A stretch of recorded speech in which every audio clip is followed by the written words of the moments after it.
posting those up. I also posted these up in PDF format as well, so that if you're not able to read them from the PowerPoint, you should be able to read them from PDF.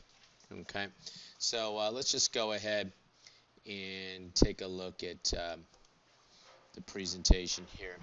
And motivation, leadership, teamwork, and as I said in the introduction, we're going to take a look at some basic, almost arcane motivational theory, leadership theory, and then talk about how to structure teamwork and some of the advantages and disadvantages to that sort of some of the structures that they'll talk about. Okay, so motivation, personal motivation, how to get work to flow, or how to get motivation, I should say, to flow by keeping individuals very interested in their work, and then some organizational philosophy.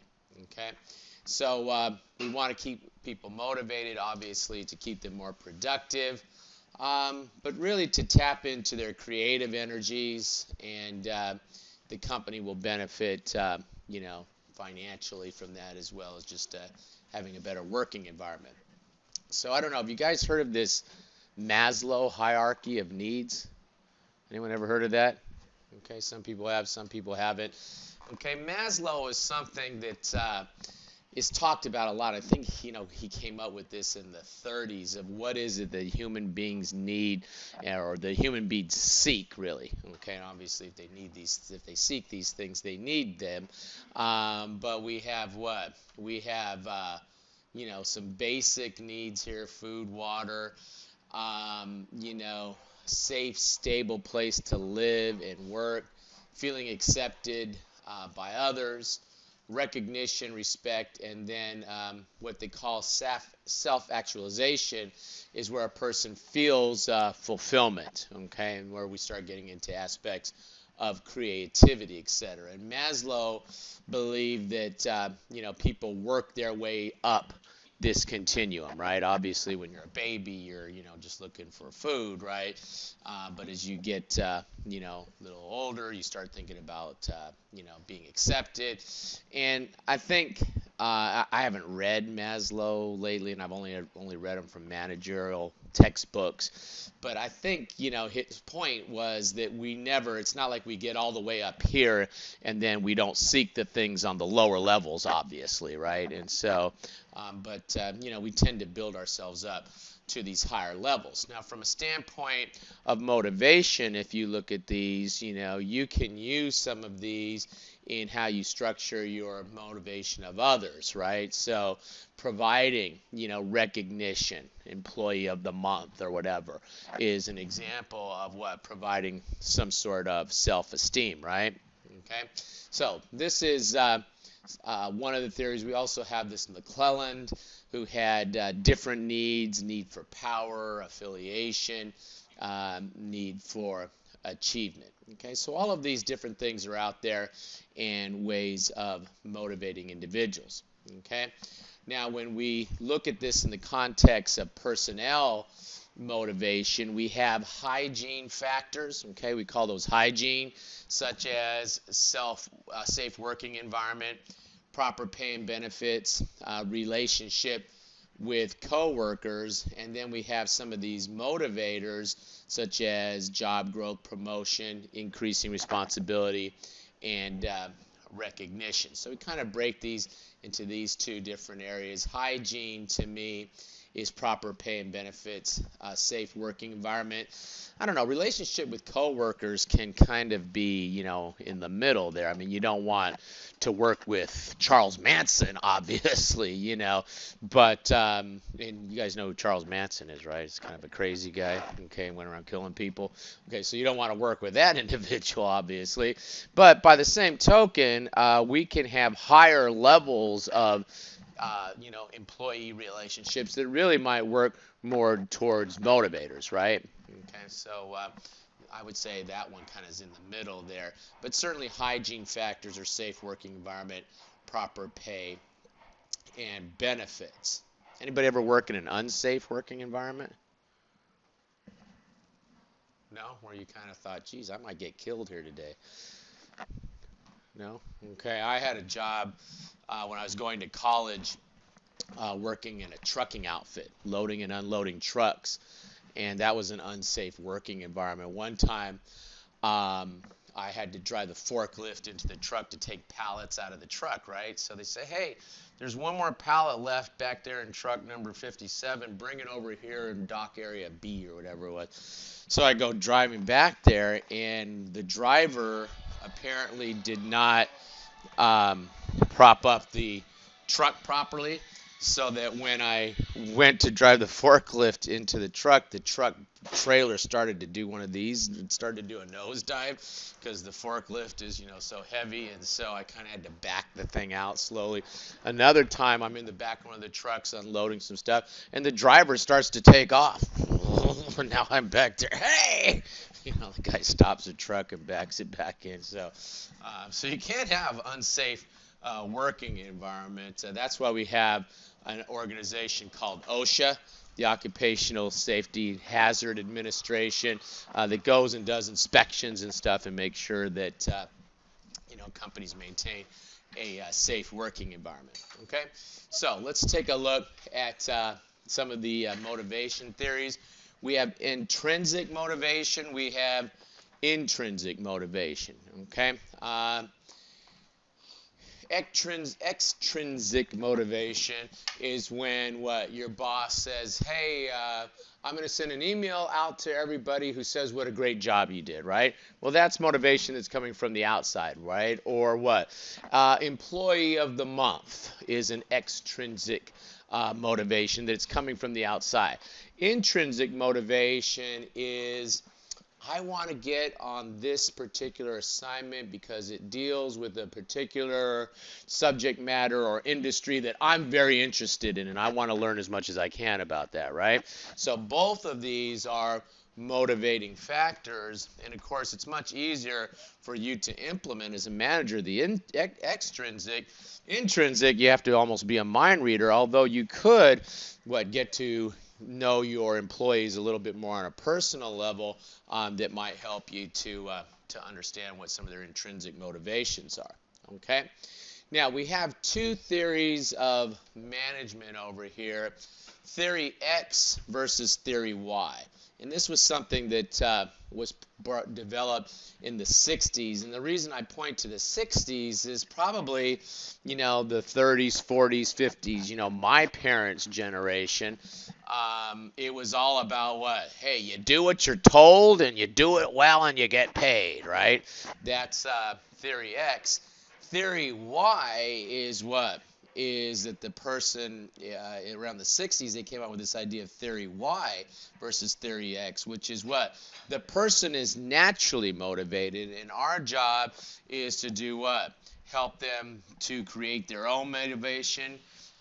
They're creative problem solvers. They seek added responsibility, and so they need intellectual stimulation versus the not motivated individual. Okay. Which one do you think is more accurate, X or Y? Huh? Just period. I mean, just because in the olden days they maybe thought that people were this way, which one do you think is more the way people run? More of the theory Y or theory X? On the individual? Yeah.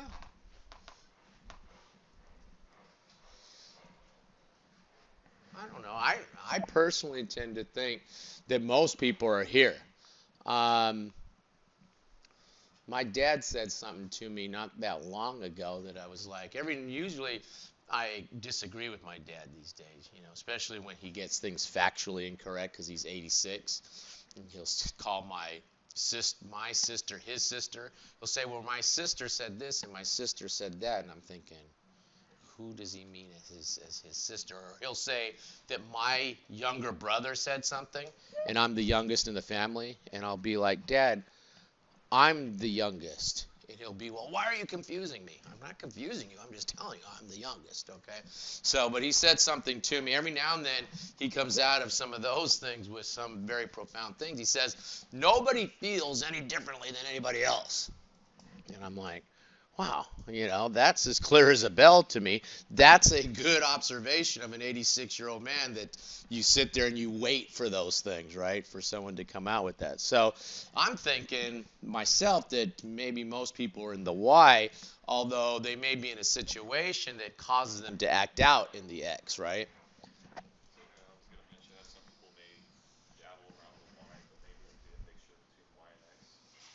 They could be a mixture of Y and X, or maybe it's just the idea, like I said, the environment, right, puts them into X behavior, right?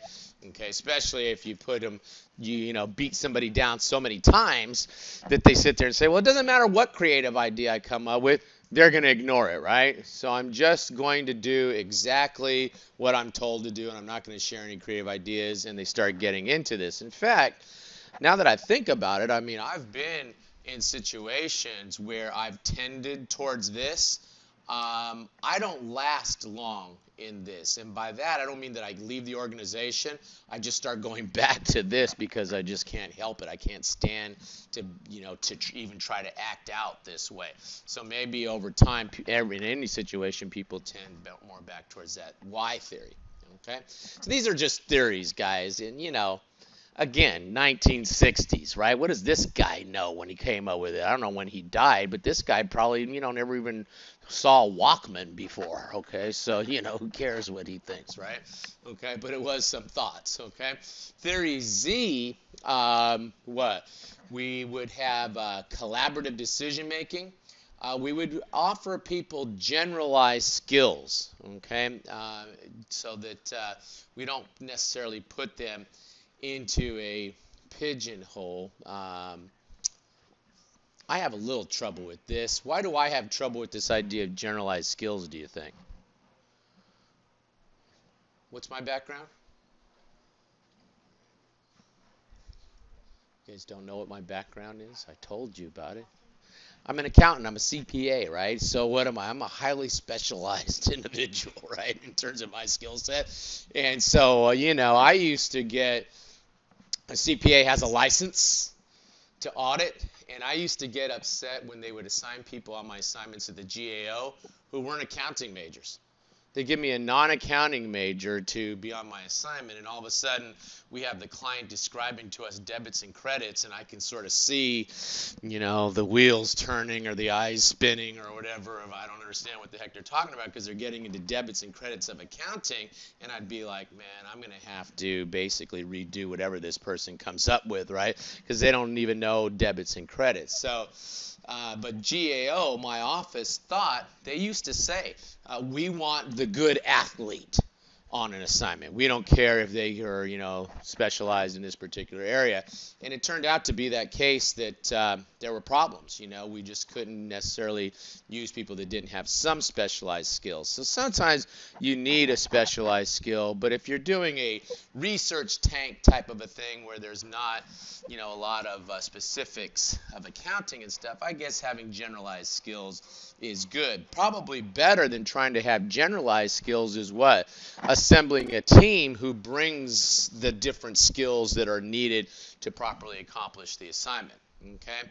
And then long-term employments, workers are cooperative and loyal to the organization. What would you think is long-term employment? Like, what's the longest you figure you ever work at a job? One job. 30 years? How long do you think, just if you were just guessing based on people you've known, whatever, however you're guessing it? I would say between 30 to 40 30 to 40 years? years. Okay. These days, that's unusual. Okay. I'm unusual for my generation. I worked in the same place for almost 30 years. That's unusual. Okay. These days, usually people stay the most 10 years in a company and move on to something else. Okay. And a lot of times, people use mobility, moving from job to job, as a way of promotion, increasing pay, etc., because they're not comfortable with the pace that the company is setting up for them, and so they look for it that way. I think the reason that I stayed as long as I did in my job, it was a very broad organization, auditing organization in Congress, and that we essentially overlooked the entire federal government. Federal government gets into a lot of things, right? So over the course of the years, I moved around to a lot of different things. Okay, so theory Z is that we'll stay for a long time. Again, we'll have generalized skills, though I think you need some specialists. And then, yes, certainly collaborative decision making. Okay, benefits are low turnover, high productivity, and strong workforce morale, strong high morale of the employees. Okay, strength-based management believes that rather than improve weak skills, we help our employees build up their strengths. I think I said this in here before, that I had a manager one time that told me, hey, don't work on weaknesses, work on strengths. Get your strengths as strong as you can and watch out for your weaknesses. Don't let them be a deal breaker for you, right? Okay, so if you're not a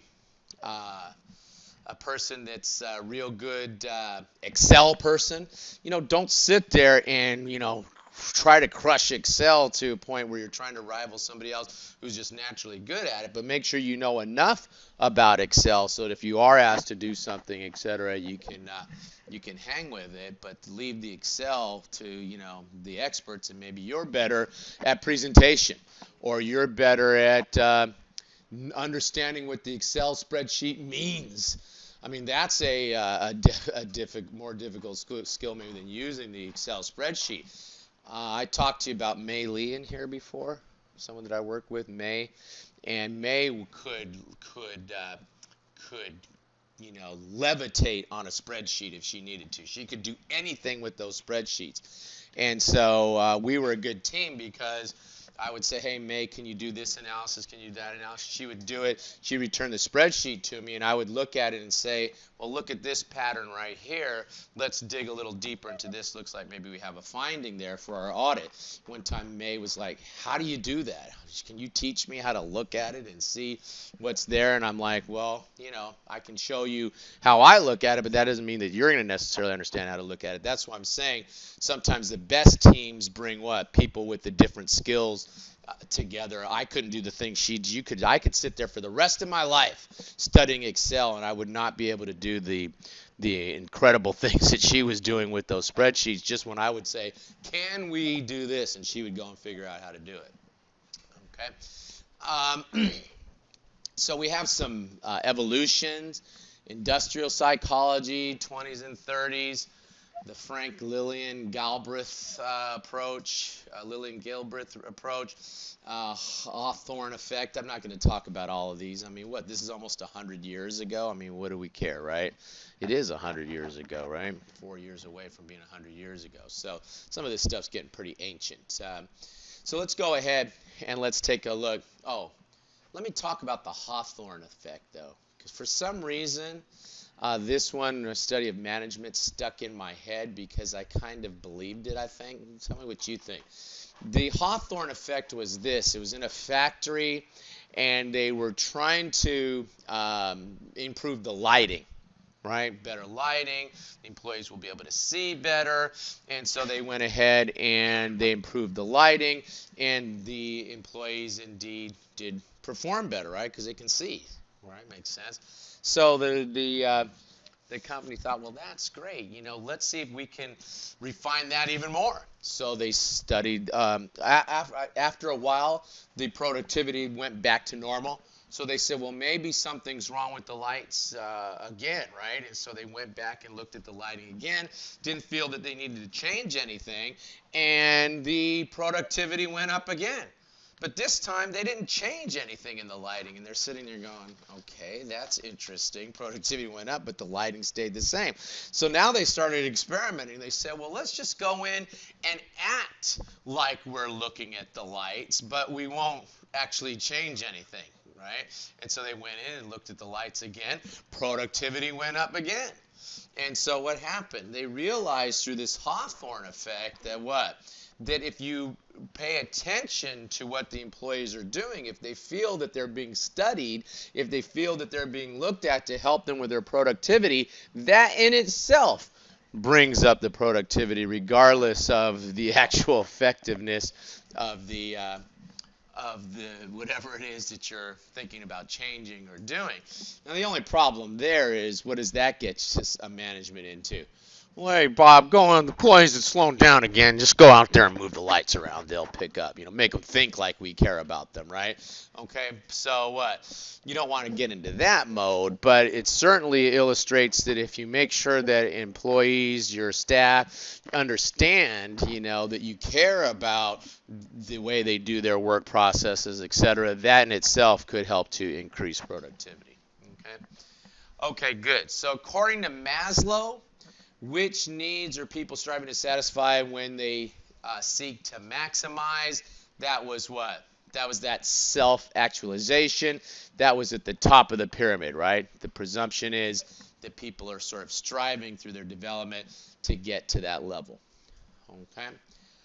Karen is an accountant for a large construction company whose supervisor decides to reward Karen's excellence with a one-time bonus. That is what? That is an intrinsic motivator. How long did those last? I mean, Karen probably is no longer happy with their bonus when she sees how many taxes get taken out of it, right? She's probably saying, "Oh, I got 1,000. I only got 3, and I only took home 35.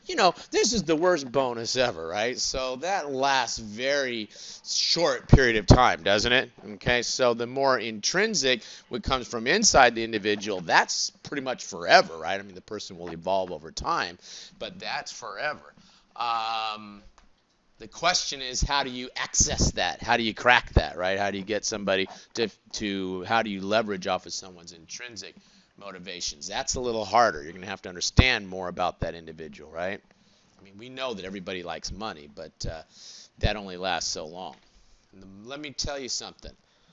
The more money you make, the more you'll spend, the more you'll want. Money in itself, when I first started working for the federal government, I was making $18,000 a year. When I finally got up to $50,000 a year, I thought, "Whoa, that's it. I'm the man now. I'm done." Right? If they would have been told me that they were going to pay me $50,000 a year when I left, I would have wept openly. Okay, so you never get there, right? Okay, it's always some other money hurdle that you can get through until you're who? Huh?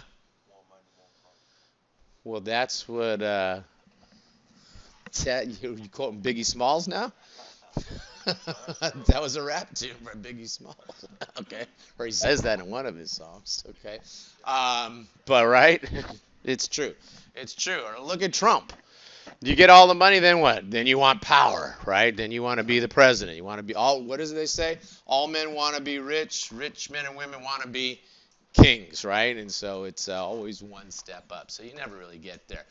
But if we can tap into the intrinsic motivation of individuals, that might get us a little further. Okay? In which type of business would you most likely find Theory X? Theory X was what? Just do it our way, Mass manufacturing company is probably going to be more of a Theory X, right? I just thought of something. If Theory X works better in a mass manufacturing company, right? We can kind of all feel that a little bit. Maybe that's one of the cultural reasons. I mean, we keep talking about tariffs and cheap labor and that sort of thing, but maybe mass manufacturing from a cultural standpoint doesn't fit so well with the United States anymore, right? We are not a Theory X society, are we? Okay, and so if you're sitting there, or at least we're getting away from it, right? So if you sit there and you need a Theory X type of approach to do mass manufacturing, I don't know that you need that, but I can certainly see the connection. Maybe that's part of the reason that, mass manufacturing doesn't work as well in the United States. I don't know. Okay. These are all just random thoughts, guys. I mean, don't think that there's any pattern to this or any kind of, deep thinking behind this, just as I've talked to you about this. So jump in if you got your own thoughts. Huh? Ava Company, okay, runs a housekeeping, or Ava runs a housekeeping service. She provides each employee with a written step-by-step instruction for how to use each cleaner and how to clean every aspect of a client's home. Eva routinely drops in unannounced to make sure her employees are doing as they are told. Eva knows her employees seek only security of a job with a paycheck and do not care about the quality of the work. Eva's management style is classified as, well, I think they could call her a you-know-what, for one, and it rhymes with witch. She's using the witch management style. What is that? That's theory X, right? Just do it my way. Here's the detailed instructions. Theory X. Is any of this true about housekeeping? About a housekeeping job in general?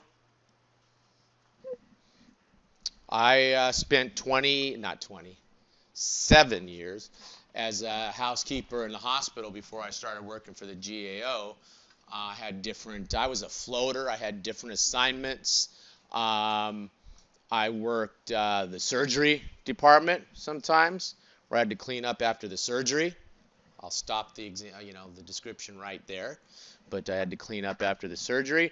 Sometimes I had to work the garbage chutes, in which all the garbage came down from the lower floors, and I had to take it off to where it'd be mulched and that kind of thing. Then you had to change they had this big garbage bin, and you have to take the forklift and you have to change it, and it's like this real scary ride on the forklift because that little thing is that big bin is kind of teetering off the edge, and if you drop the thing, you're going to drop a whole day's worth of chewed up hospital garbage onto the ground and have to pick that all up. Okay, so a lot of pressure there. Which of the two do you think I liked better, the garbage chutes or the surgery, which I was dressed up? People didn't know me from a doctor, right? I had to dress up like a doctor, right? I mean, I could have probably walked around the hospital saying, yeah, so I had a really tough surgery this week and got all kinds of, love for that. Which one do you think I liked better? You got to decide how to motivate John, right? How do I motivate John to do a good job? Should I put him in the garden? Which one is he more, right? Isn't that the job of a manager?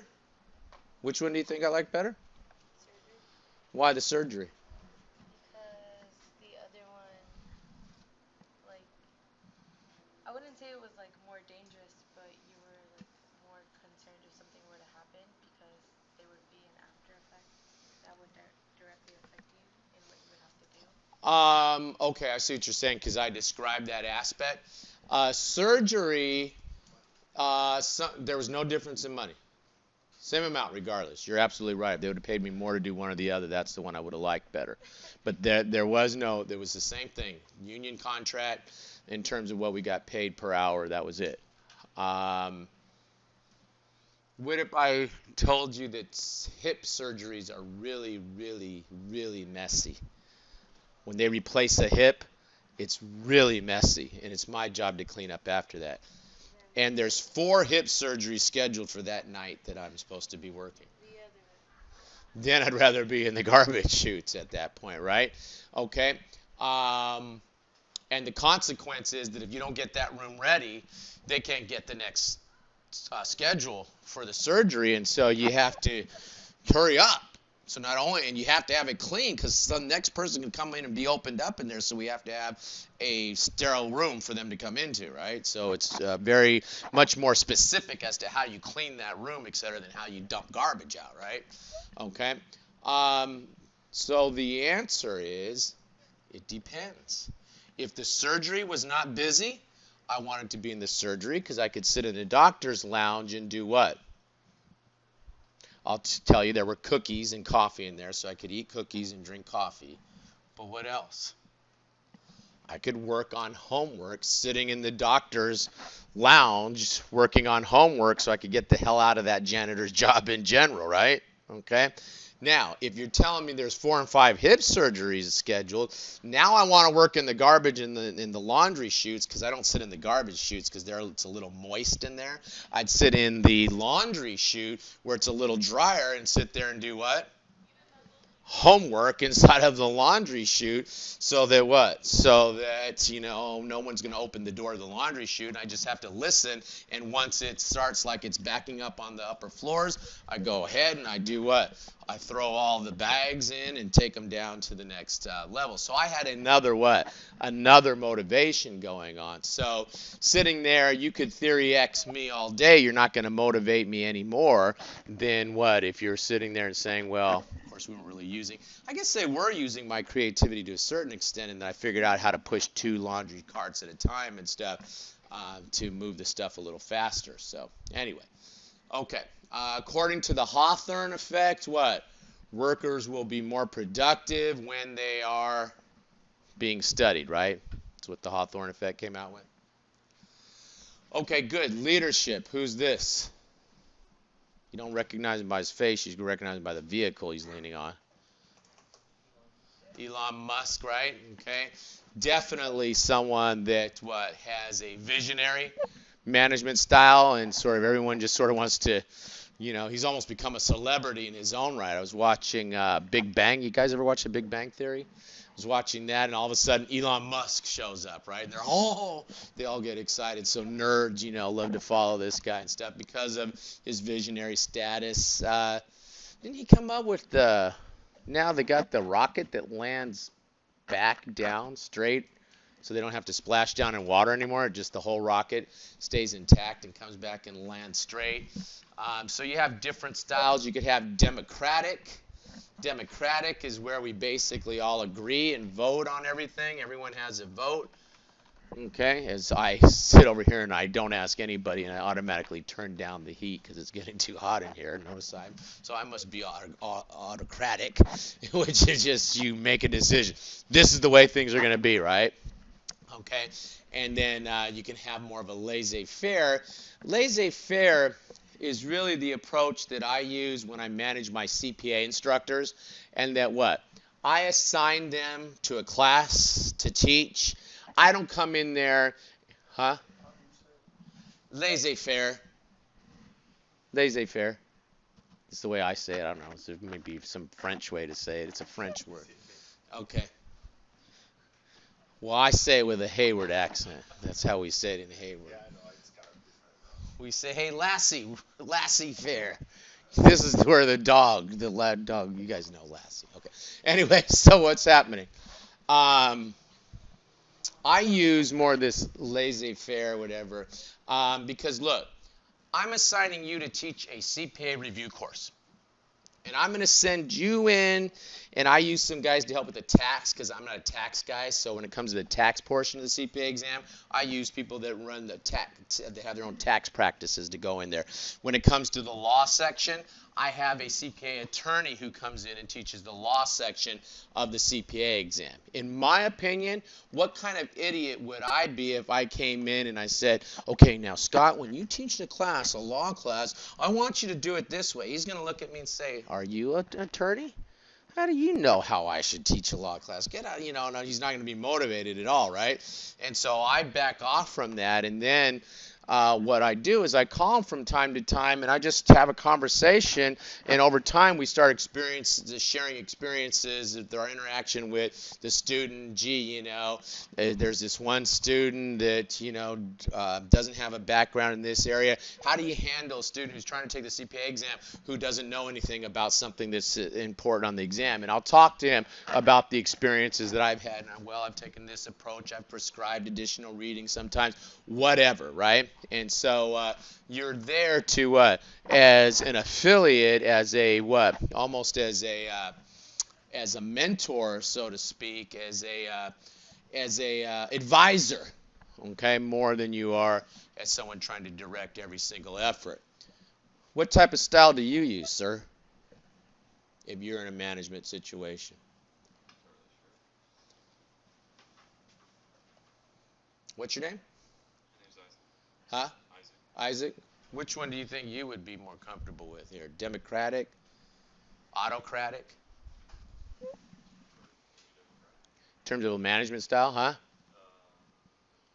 was actually you said democratic. Democratic? Okay. Okay, that's effective. A lot of people use that. What does everybody think of this idea? We go by a vote, or maybe we go by consensus, right? We don't leave the table until everyone agrees. Okay. Okay, good. All right. Now you can see these different types. Democratic, okay. He's a team worker. You really consider yourself part of the team. You collaborate, influence, okay. There's voting going on. Don't forget to vote today. Who's voted so far today? Two, three people? Oh, good for you. You voted. Oh, she even got her "I voted today" tag. Good. Who'd you vote for? No, you don't have to tell us. I'm just don't tell us because I don't want to hear it if it was Trump. No, I'm just kidding. Okay. No, yeah. You voted for Trump? Why? Why? He's crazy. Oh, you voted for Trump because he's crazy? Okay. Okay. I just wanted, but I know he's not gonna get to the power. It's kind of crazy. I want to see what can he do. He talks a lot about people having all those bombs all around the world. I I'm have a concern that if Trump gets elected president, he won't give it up. He'll just stay president. He'll just say, "I'm canceling all future elections." He wanted to cancel this election. He came out and said it. Yeah. Okay. All right. So what happens? And once he gets control of the army, how are you going to stop him, right? Okay. So what happens? You have what? Autocratic, okay, which is what? Commands, tells you what to do. See the puppets? Okay. Huh? That's Putin, right? That's who's what? That's what? That's like Russia, actually. Russia. Some countries have an autocratic, right? Affiliate, laissez-faire, promotes harmony, emphasize with other, boosts morale, solves conflicts. And then visionary, I mean, they go ahead and they give these different things, explains how and why people effort. I don't know. I've been in situations where I felt that I was the visionary, and so I eventually did what? Went to this method to see my vision through, right? Because I'm like, this is stupid. No, all of these other ideas, and I feel like I'm the only one that can see the way things are supposed to work out in the end, right? And the only thing about that is what everybody hates you in the process, right? But sometimes you could be in a visionary situation where you may have to take an autocratic approach to achieve that. So there's no one style here that works for every situation. Okay. Okay, good. Traits of leadership. Okay, model the way, inspire through a shared vision. So I guess you're a good leader if you have a vision and you get everyone to buy into it. Maybe that's what it is, right?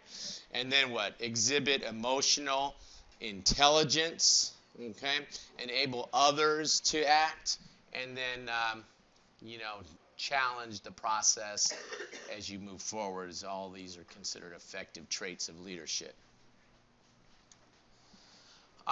This slide I left in there in part because I like Cookie Monster, so I decided to leave this one in here. And they're calling it a frog.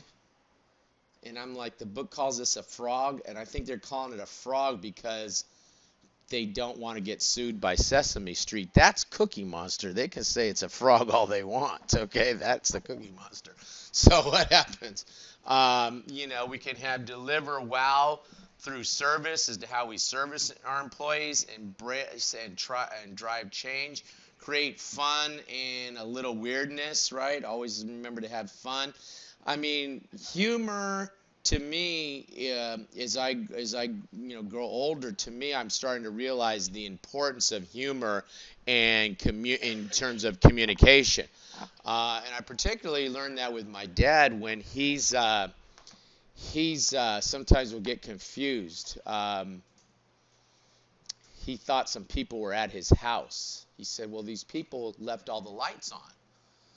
And I'm dad, no, Dad, there was no people there. You left the lights on, And he woke up. He thought some people left the lights on. I said, no, you left the lights on. And so I called my brother and got him on the line.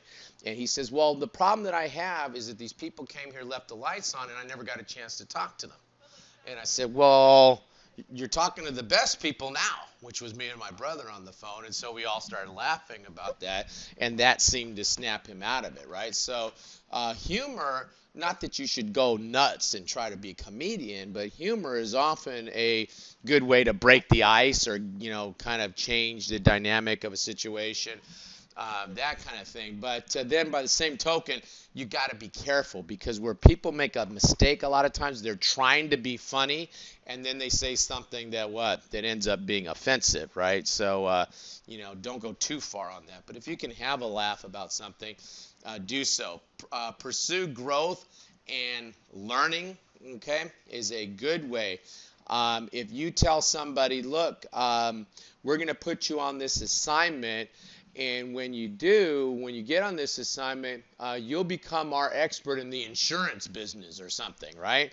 Well, what happens? Now that person has a lot of motivation and energy to learn about whatever it is, the insurance industry, become the expert in that, and what? And potentially have an opportunity for growth, education, that sort of thing, okay? And then being adventurous, open-minded, okay? Okay, good. Come over and let's take a look at this one. Jeffrey runs a small magazine which has always been printed and mailed to subscribers. Jeffrey has dreamed of creating a way to provide customers with an inexpensive, portable, electronic resource for reading magazines. You ever see the movie Minority Report? Minority Report?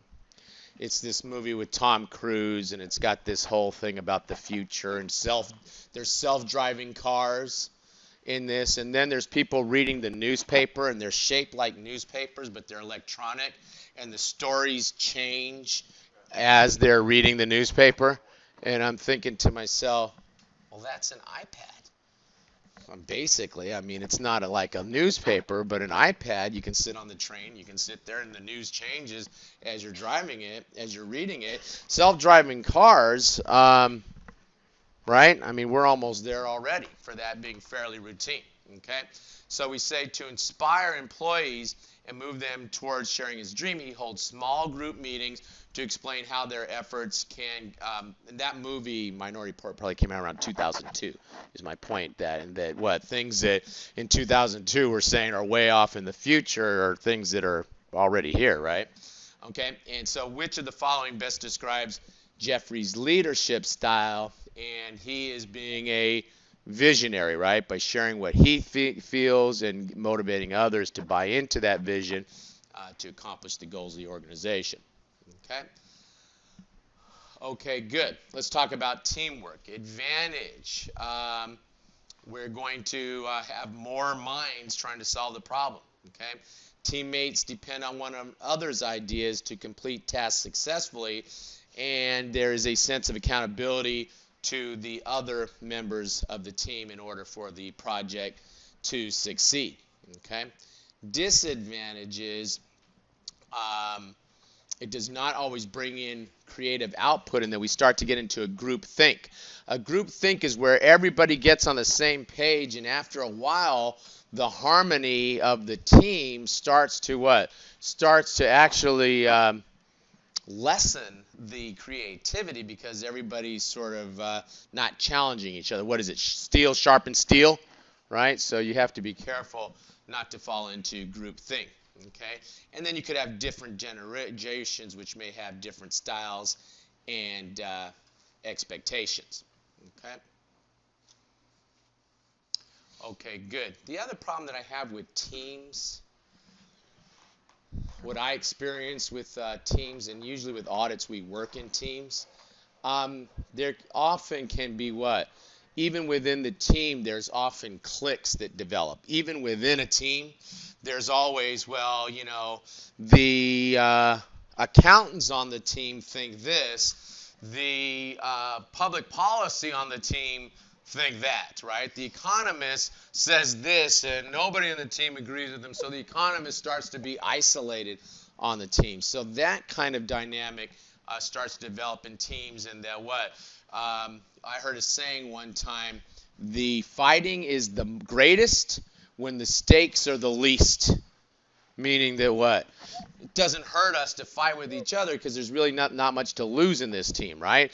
If you're in a situation where we're in a boat and it's sinking, okay, everybody's pretty much agreeing, well, look, you're the guy who's best with the bucket, so keep some of this water out. You're the one that's best at rowing a sinking boat, so row us out of here. And you're good at praying, so do that. Whatever it is, everyone takes what? Takes the responsibility. No one argues, well, no, I want to be the one that, does this or that, because what? The stakes are too high. The best teamwork I've ever seen. What do you think the best teamwork I've ever witnessed is? My office, they were building an office across the street, and there's two guys that have to sit on either side of a beam, and they sit there on either side of the beam as they bolt it in, looking at each other.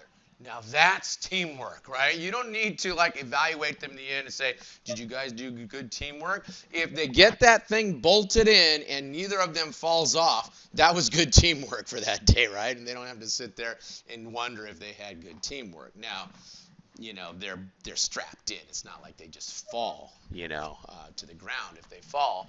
But again, you got to have good teamwork there, right? Okay, so again, I think that the importance of the project and what you're trying to accomplish and the immediacy of the task is going to foster the teamwork. But even within the teamwork, you can have some of these problems. Okay, so best practice for teamwork. Creative special arrangements, playground design. These days, a lot of companies, instead of having each individual in their office or in their each in their cubicle, they have. In fact, this is either a mess or a playground design for this room, in which we kind of have the room set up so everyone's not just sort of siloed off in their little space, whatever. Or you can set that up so that there's no cubicles, so I can look across the way and say, hey, what do you think of this? Did you get some fun? And we have more of a creative work style going, right? Okay. You can have focus groups and visualization meetings, discussion meetings, that type of thing. I was on an assignment one time where one of the team members decided that we should all go have coffee at Starbucks and talk about each other's working style at the beginning of the assignment. And we did that. I don't think it helped at all because that was like one of the most infightingest teams I've ever been on. But we did do that at the beginning of the assignment. So just because it didn't work that time doesn't mean that it won't work out. Important considerations in forming a team. The right size. You don't want the team too big, obviously, right? Time. What's the time? And then there should be status reports, right? And again, you need good teamwork from this group right here. Who's in charge in a surgery? You're having surgery. Who's in charge, huh? You'd think, huh? Who? The anesthesiologist is in charge. That's right. How do you know that? Oh, is that right? Okay. Hey, you can learn. Hey, the TV shows. You're right. Okay, anesthesiologist is in charge because what they do in anesthesiology is they essentially kill you. They put enough stuff in you. The same stuff that they put into you when you're having surgery is the same thing that they put for death penalty, by legal injection. They put that same cocktail in. They don't give them so much that you're just going to be, irreparably, killed. Isn't that redundant? You're not going to be killed by that. But it's the same kind of stuff that they put in, and then they keep you what? They keep you on life support. They put a tube in your mouth and keep you on life support to stabilize your heartbeat and stuff. And the anesthesiologist is in charge because what? If anything goes wrong with the vitals, hey, I'm taking them out of the anesthesia. This thing is over. Close up. We're done, right? Okay, and so the anesthesiologist is in charge. Now, I learned that the hard way, not on Grey's Anatomy, but by, sitting there while I'm scrubbing now the anesthesiologist, I'm going to tell you, this anesthesiologist is calling the shots about how that, I'm not in there during the surgery, but I would hear them talking in the hallway and stuff, right? So even though you have a team here and each one has their responsibility, sometimes you have to have somebody that is in charge. You do have to have someone in charge who's going to say, stop, we're going this direction versus that direction, right? So even within a teamwork environment, you would have some of that. Okay, so you have different roles, and you need different personality traits for that. Okay, good. Virtual teams these days, right? More and more companies are going to telecommute because of the internet and the ability now of the internet to transfer so much data almost on an instantaneous basis. So we can use web meeting, webcams, all of these different things that we don't have to be in the same room to do things. And so this is video conferencing. We use this a lot. What do you think about emails versus phone calls?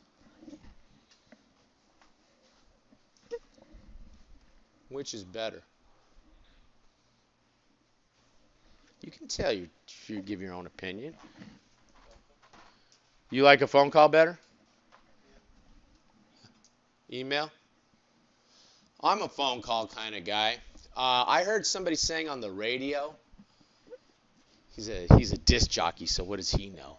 But saying on the email, be careful, guys. Just because they put a microphone over in front of somebody's mouth and they let them broadcast doesn't mean they're smarter than you, right? They could very well be dumber than you. Not that I'm saying you're dumb, but you know what I mean. Okay, so what happens? I heard this guy saying on the radio, if somebody calls me, I automatically know that they're stupid, he says, because they're wasting time with a phone call. He'd rather go over to email, right? I'm of the opinion that email, someone that uses email exclusively is sitting there, and that's an individual who is trying to avoid interpersonal communication and not trying to get to the bottom of any problem, but simply trying to do what? Defray everything to the next person by just keep emailing and volleying it back into the other person's court, right? I think we've all dealt with that person that keeps sending sort of benign emails back to you when you're asking for something specific. They don't want to take the time to do a specific reply back, and for whatever reason, they've reached aversion to the phone. I'm of the opinion that we cannot communicate enough detail often in an email, and it's better to do what? It's better to go ahead and make a phone call, right? So when do you have a live meeting then? I mean, we're looking at all these things, and let's say we have a virtual team set up. So when do you all come together? When should the team come together and see each other in person? Huh? That's good. A first time to kind of see who's there, right? Get a sense, put a face with the name. Although you could do that over video conference. But yeah, first time.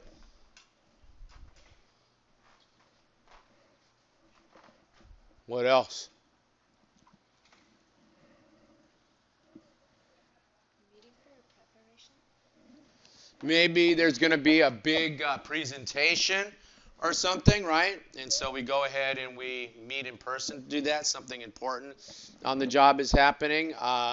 Although we used to do that over video conference as well, okay? Because a lot of our big meetings were actually over video conference, and so we'd have a pre-meeting also over video conference. But yeah, I could see that. How about if you have bad news to tell somebody? Should you do that over email? Dear so-and-so, you're fired. Right? If you have some sort of bad news or something, that's probably a face-to-face. But that then what? That brings into another dynamic which says, Well, don't only have face-to-face meetings for bad news, because as soon as somebody says, gee, I'm going to fly in to meet you, everyone's like, well, I'm leaving town then, right? Because you're going to give me bad news. I won't be available. Then no one wants to meet with you in person. So all of these are good for the virtual team, but I think periodically, at least once, there should be some face-to-face meeting. Although, to be honest with you guys, I have had great um, work experiences with individuals that if I couldn't pick them out of a lineup. If you brought those people in here right now and said, John, which one of this person is, I forget the guy's name now, Steve, which one is Steve? I couldn't tell you. Meanwhile, he was leading the job. He was assistant director on the job. I was one of the audit staff on the job. We had a great collaboration on the job, and I couldn't tell you what he looks like.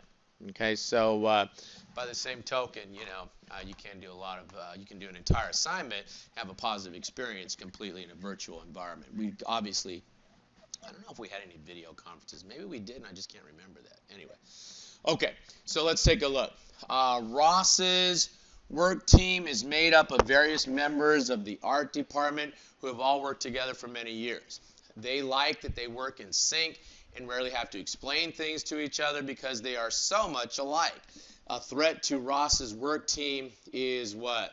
And narrow-mindedness is caused by groupthink, right? Okay? And there can be some problems with this groupthink. Some people think that that's what caused the Space Shuttle Challenger that exploded, that it was a groupthink environment that had come out of up, and they didn't pay attention to the warning signs because they all convinced each other that the problem that they were seeing with the way some of the fuel tanks held together and stuff, that was just an aberration of the testing, and that it wasn't an actual thing that would occur on the day of the launch. And then sure enough, the incorrect things happened, and the unexpected things actually did happen, and you had the Challenger disaster. Have you ever had a situation where you've been in groupthink? Well, normally a lot of times, especially during high school where I had to do group projects. hmm What was the kind of groupthink situation that came up? But you want like the assignment I details. mean, you don't have to give me anything personal, but what was the nature of the groupthink? Yeah. So normally, like I think it was for econ, Uh-huh. we had to like kind of like make our own like group name, like our own company and our own sales pitch. So one of them was get the fat out, and our initials is GTFO. So it's all about fitness, and we build like our own posters, how we're gonna do our like how our company works and everything like that, So how was that groupthink? like the actual process. No, how is that resulting in the potential that we're talking about here for groupthink? Oh, sorry, I thought you meant like a group assignment. No, I'm talking about groupthink. Work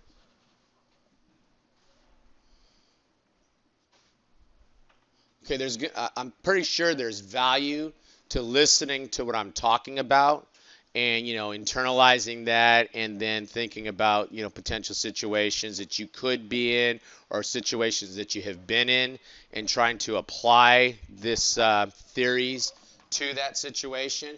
But if you don't feel that, what I'm bringing to the table is adding value to you, they have a thing called a withdraw, and I'm happy to put it in for you, or you can put it in for yourself. Okay, but if you're not feeling that you're getting benefit from this discussion, life's too short for you to sit here just because you think I'm going to give you an easy test.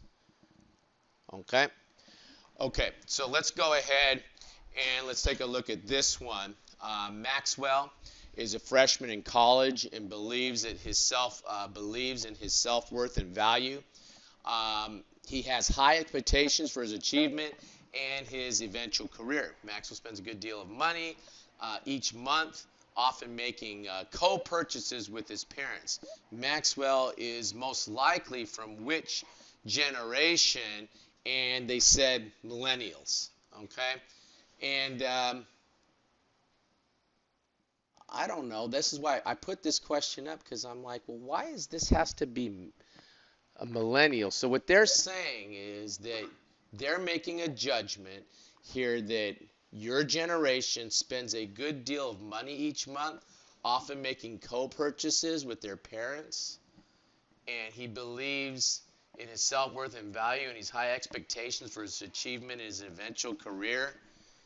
And they say millennials were born and they believe in their self-worth and value, whether deserved or not. Really?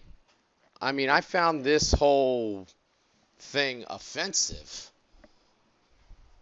Is that true? Is that true of millennials, that they believe that they want to accommodate their personal expectations for their, I mean, they believe in their self-worth and value, whether deserved or not, and spend lots of money?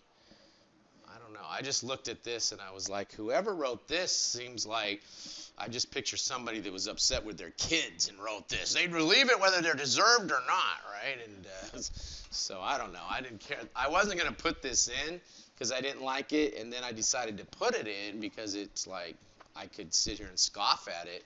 And I was looking for you guys to tell me, well, yeah, I mean, that is true, but it's not true, right? That's a bunch of gobbledygook up there. Okay? Okay, good. 79.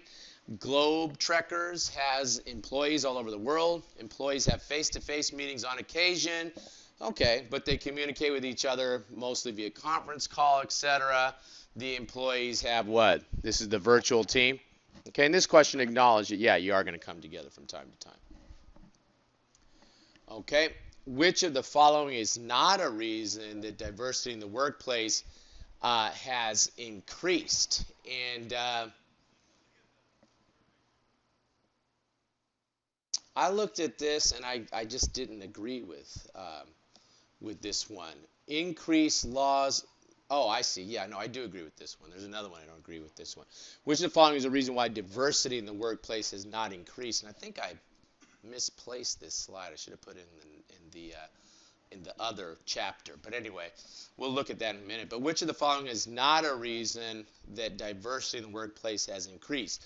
Advancement in technology throughout the world. Now we can have team members from all over the world, right? Okay. Increased numbers of employees immigrating from other countries. Again, that would be a reason. Increased laws mandating hire employees of different ethnicities. The reason I put this in, there is no law that mandates that you have to have X amount of different ethnicities. Okay, this is a mistake that people make of affirmative action. They think that affirmative action means that there's some law somewhere that calls out how many of different types of gender and different types of racial, ethnic diversity you have to have in your company, and that's not what affirmative action does. First of all, we have laws that are what? Anti-discrimination laws that say that you can't not hire somebody because of their ethnic background, their sex, their sexual orientation, whatever, right? So the laws tell us we can't discriminate them for that reason. What affirmative action says is this: if I have two equally qualified candidates, then I should give the opportunity to what? To someone that is going to allow for there to be what? More gender, sexual orientation, ethnic diversity within my employment, right? That's what affirmative action means, that what? I am taking a positive action to create more diversity. But that's after what? After you have sat there and found two equally qualified candidates. So I've heard affirmative action described as if discrimination is a rock rolling downhill. Okay, we do what? We first stop the rock from rolling downhill. That's what? That's the laws that outlaw discrimination. The affirmative action is then what? Now that we've stopped that rock, we're going to push it back up the hill. That's where the affirmative action part comes in, where we look for the opportunity that if we have equal candidates, that we go ahead and hire those that are from maybe underrepresented groups. Okay. So there are increased laws mandating hiring employees of different ethnicities. Oh, that is why I put this here. I completely disagree with that. It is not C. Oh, yeah, okay, it's fine. Which of the following is not a reason? I do agree with it. C is not the reason, right? C is not the reason. Increased offshoring of work of other countries. could lead to some diversity, increased number of women entering the workforce. They say that is not a reason. That would be a reason, right? We do have increased numbers of women now. When I go and speak at a CPA firm, I would say that in the CPA firms now, they are, if not 50-50, over 50-50 women and men in that employment. And you just look at that and say, well, big deal. Yeah, to your generation, big deal. Back in the day, CPA firm would be all men smoking indoors. Okay, would be the pretty much the profile of a CPA firm. So that's changed tremendously. Okay. Okay, good. And then we have 7 habits of highly effective people. Blah blah. Okay, you can look at some of these. Sharpen the saw. Okay, I want to say something about that. I saw a list on Facebook or something. You know those Facebook lists. They say if you actually click on those, they can steal your identity or something. So I don't know. So be careful of those. But you know when you're kind of scrolling through and you see one of those, you're not supposed to click on them. But I saw one. I just kind of read it from that thing. It says something like successful people, the list of 20 habits, and number 1 was saying no. And I thought to myself, well, that seems intuitive, counterintuitive, and that you'd think that saying yes would be something that would help a successful individual. But the point that the posting was making was that you need downtime. You need the downtime to what? To sharpen the saw, to come up with new ideas, to rest, to get your mind off of whatever your particular day-to-day business is. That was as important as being engaged and being involved in some of the other things. In fact, they put it as number 1. So something to think about. And the further you go up in your career, the more opportunities you're going to be given to say no. So I'm not telling you to start that now, because I think when you're earlier on, you're probably going to have to say yes. But at some point, as your skills get more and more sought after, you probably are going to have to find the time to back off and give yourself some time to, re-energize, whatever. Okay? Okay, good. So I think, any questions on any of that? I think we can go ahead and at least start.